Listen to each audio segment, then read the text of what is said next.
Oke, assalamualaikum warahmatullahi wabarakatuh. Ketemu lagi dengan saya di channel penyintas diabetes. Kalau ingin sehat jangka panjang, maka pahami metabolisme tubuh kita. Nah, di sini saya akan menyampaikan tentang apa yang menyebabkan perlemakan di hati atau fatty liver. Masih dalam bahasan resistensi insulin ya. Nah, sebelumnya saya ingin disclaimer dulu. Saya bukan ahli gizi atau ahli kesehatan. Saya kebetulan seorang dosen dengan latar belakang di bidang sosial ekonomi pertanian yang saat ini sedang berjuang untuk menormalkan diabetes tipe 2 saya yang sedang saya hadapi ya tentunya. Kemudian di sini saya hanya menyampaikan materi yang telah diberikan oleh para pakar kesehatan dan juga dari beberapa jurnal ilmiah yang saya pelajari tentang diabetes. Kemudian video ini merupakan video edukatif, jadi nggak ada tujuan komersial, dan sumber materi yang saya sampaikan di video ini sudah saya taruh di deskripsi. Oke, kita simak sebelumnya. Saya masih mengangkat video dari Dr. Jason Fung ya tentang paradigma baru dari resistensi insulin. Yang belum tahu tentang Dr. Jason Fung, beliau adalah spesialis ginjal dan ahli diet dari negara Kanada. Kemudian beliau merupakan penulis dari 3 buah buku ya bestseller. Dan yang terakhir itu bukunya tentang diabetes. Ini silahkan dicari di Amazon, itu yang beli sudah puluhan ribu orang itu ya. Nah, tentang fatty liver ya. Sebelumnya saya sudah menyinggung tentang fatty liver atau perlemakan di hati. Jadi fatty liver ini merupakan penyebab dari diabetes tipe 2. Itu ya. Nah, ini gambarnya ngeri ya. Jadi Dr. Jason Fung itu menyatakan bahwa fatty liver itu terjadi karena orang makan karbohidrat yang berlebihan. Karbohidrat, kemudian juga glukosa dan fruktosa gitu ya. Nah, glukosa fruktosa ini kalau digabung menjadi apa? Sukrosa. Dan itu merupakan nama lain dari gula. Nah, gula apa? Gula pasir. Itu kan gabungan dari glukosa dan fruktosa.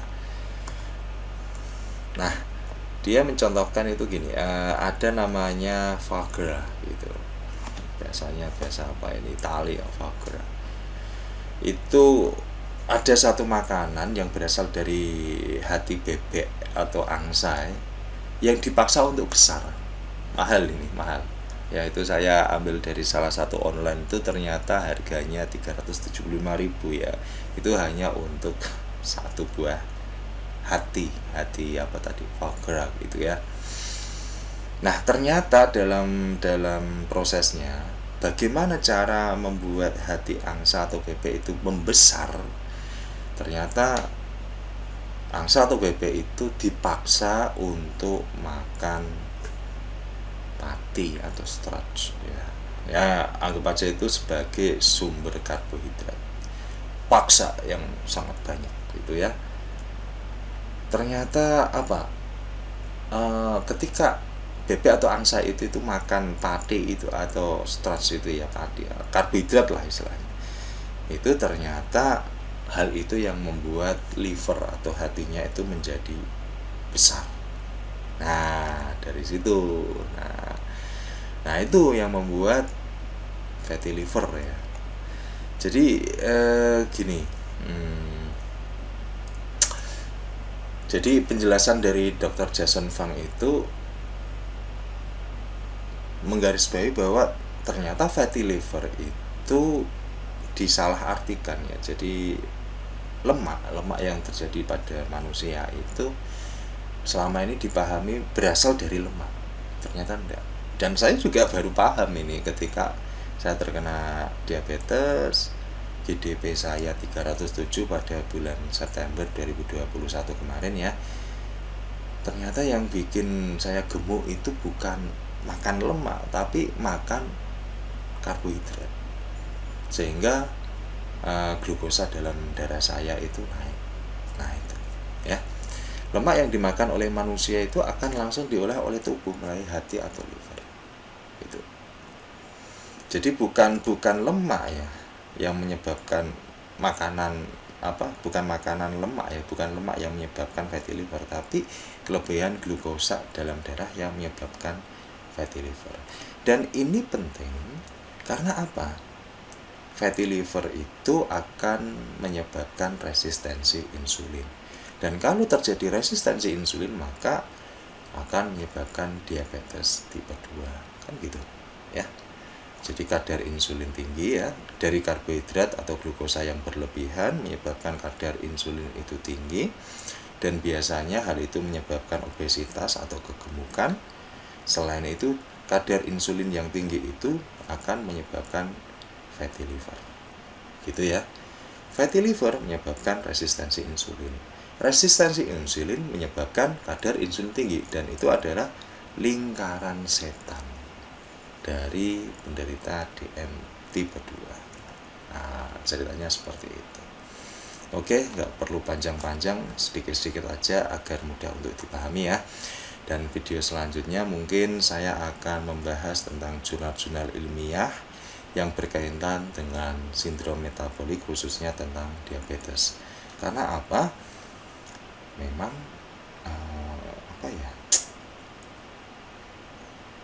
Gini. Saya mau cerita sedikit. Pada awalnya itu ketika saya terkena DM ya, didiagnosis DM tipe 2 dengan GDP atau gula darah puasa 307, itu saya stres.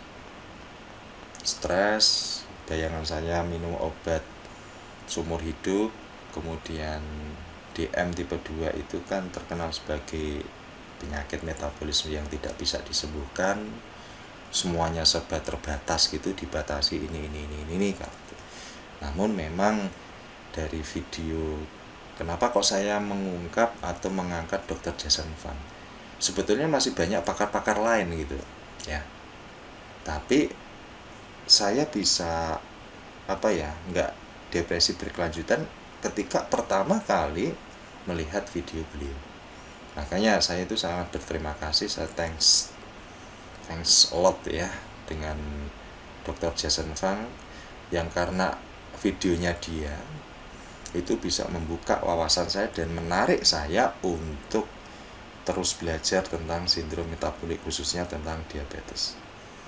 Dan saat ini ya jujur, saya itu makan obat itu hanya 4 hari di awal ketika saya divonis DM tipe 2. Hanya 4 hari. Selanjutnya saya berpikiran saya nggak mau tergantung dengan obat, sehingga saya melakukan treatment yang sudah saya jelaskan sebelumnya ya, yang mungkin di video sebelumnya juga sudah saya singgung. Intermittent fasting, diet low karbohidrat, dan olahraga HIIT atau olahraga beban. Dan ternyata cara itu berhasil. Saya nggak konsumsi obat, tetapi gula darah saya normal. Nah itu masalah nggak makan nasi, nggak makan pati atau tepung atau produk olahan lain, kemudian nggak minum gula atau minum yang manis-manis, itu it's okay, itu hanya masalah pembiasaan atau adaptasi. Toh nyatanya juga saya sekarang ketika bikin video ini saya sudah 4 bulan lebih malah, itu saya tidak makan nasi. Itu tiap hari yang saya makan adalah sayur dan protein serta lemak. Alhamdulillah tidak ada masalah pada diri saya, sehingga saya bisa beradaptasi dengan baik dan ya semuanya baik-baik saja. Bahkan saya merasa lebih sehat daripada ketika sebelum terkena atau tervonis diabetes. Oke ya, atasi kegalauan dengan pengetahuan yang benar. Kesalahan dalam mengambil keputusan merupakan dampak dari kurangnya wawasan. Salam sehat, semangat, dan bahagia. Terakhir, semoga video ini bermanfaat dan terima kasih. Assalamualaikum warahmatullahi wabarakatuh.